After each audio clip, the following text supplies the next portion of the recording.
خب این فرق بیات اصفهان یا اصفهان قدیم با مخالف سگاست. نوت شاهد هر دو فاز و نوت حساس یا نوت محسوس یا حل شونده می کرونه که فاصله 3/4 پرده با نوت شاهد داره. اصفهان قدیم رو میزنم.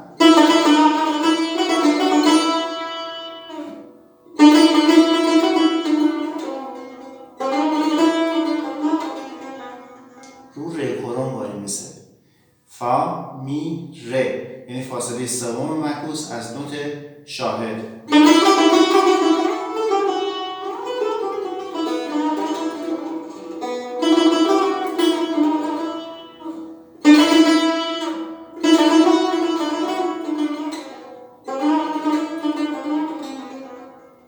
رو ره کرون ایست روی ره کرون.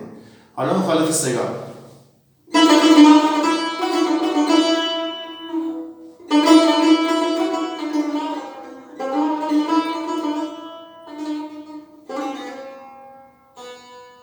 اینجا رو دو وای میسه.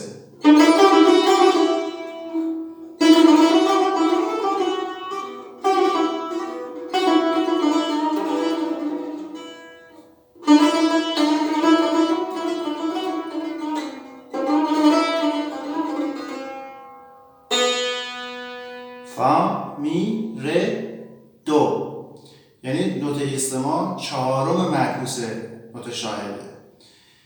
این اختلاف تئوری این از تئوریکی این دو تاست در لحاظ ریاضی، ولی یک فرق خیلی مهم دارن، اینه که نواختن مخالف سگا در ابتدا به ساکن خیلی سخته. یعنی که شما مثلا صبح از رخت خواب میای بیرون، حالا بشینید مخالف سگا رو بزنید، خیلی سخته.